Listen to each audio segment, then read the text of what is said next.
Why do good people suffer? I mean, it's probably one of the oldest, heaviest questions out there, right? And thousands of years ago, a truly ancient book of poetry decided to tackle it head on, not with easy answers, but with this incredibly profound and challenging story. We're talking, of course, about the Book of Job. Just think about it for a sec. Deep down, most of us kind of hope the world works this way. There's some kind of cosmic karma system. You do good, you get good. But what happens when that whole equation just completely shatters? See, the Book of Job doesn't just ask the question. It really forces us to look in the mirror and wonder if our neat little formulas about how the world should work are maybe wrong. And the answer it gives? Well, it is definitely not what you'd expect. All right, so to really get this, we got to unpack the story piece by piece. We're going to start with the man himself, Job. Then we'll look at the terrible advice his friends give him. We'll get to that dramatic showdown with God, find a surprising glimmer of hope, and then see why this story was such a game changer for its time. So let's dive in. The whole story really hinges on this one guy, Job, who is basically set up to be the perfect test case for this whole why do good people suffer question. And this right here is absolutely crucial.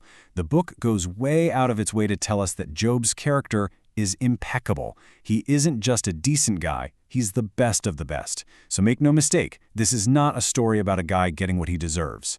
It's about a truly good person whose entire world just inexplicably falls apart. So as Job is sitting there in his misery, his friends show up and they are ready to drop some wisdom on him. But what they represent is this very common and, on the surface, very logical way of looking at the world. Yeah, they're working off of what scholars call the retribution principle. It's a super simple, tidy formula. God is fair, so if you're suffering, you must have done something wrong. And if you're rich and successful, well, you must be doing something right. It's a clean cause and effect universe. And this is the absolute core conflict of the book. You've got the friends' neat little formula on one side, and then you have Job's brutal reality on the other. His life is the ultimate proof that their formula is broken. The whole book is really a masterclass in taking apart this overly simple way of thinking. So Job argues back and forth with his friends, insisting he's innocent, and he just gets more and more desperate. He doesn't just want the pain to stop, he wants a meeting with God. He literally wants to put God on trial. I mean, you can just feel the agony in his words here, can't you? He's crying out for some kind of impartial referee, a mediator who can stand between a regular guy like him and the all-powerful God and just get him a fair hearing. He is demanding justice. After 37 chapters of human arguments and just gut-wrenching poetry, God finally breaks his silence. He speaks to Job from a whirlwind, and this is it. This is the moment we've all been waiting for. You think, okay, finally, we're going to get the explanation for all this pain. And here it is. This is the biggest, most shocking twist in the entire story. God never explains the why. He never mentions the heavenly drama that started it all. He never gives Job the reason. The why is just left hanging. So, what's going on? Well, the key is that God doesn't answer Job's question. He answers Job. He completely reframes the entire conversation. Instead of explaining the justice in Job's tiny corner of the world, he pulls back the curtain to reveal his mind-bending cosmic wisdom in running a universe way, way more complex than Job ever imagined. God points to these wild, chaotic creatures, like Leviathan. Now, Leviathan isn't just some sea monster, It's a symbol of all the disorder and danger in the cosmos. And God's point is basically this. Job, you can't even handle this one creature. But I'm managing a whole universe that has this kind of chaos in it, and trust me, I am in control. And that encounter changes everything for Job. He doesn't get a neat little answer, he gets a revelation of who God is. His whole foundation for faith shifts.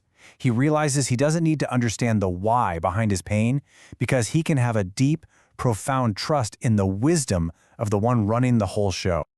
But hold on. There's another incredible layer here. Because even in the absolute pit of his despair, long before God ever shows up, Job says something that echoes way, way beyond his own story.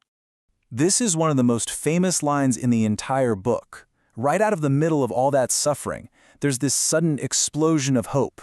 He declares his faith in a Redeemer, someone who he just knows will stand up for him in the end. Remember how he was crying out for a mediator? Well, this is the ultimate expression of that same longing. He sees this impossible gap between a flawed human being and a holy God, and he just aches for someone who can bridge that gap. For many, this is seen as this incredible prophetic shadow hinting at the need for a redeemer who could one day stand in for all of humanity. Now, what's really cool is when you zoom out and see how the story of Job fits into the world it came from. Because, believe it or not, it wasn't the only story of its kind back then. Job is actually part of a whole category of ancient literature that scholars call righteous sufferer texts. The most famous one is a Babylonian story. But the way the book of Job tells its story is just radically different. And this table really lays it out.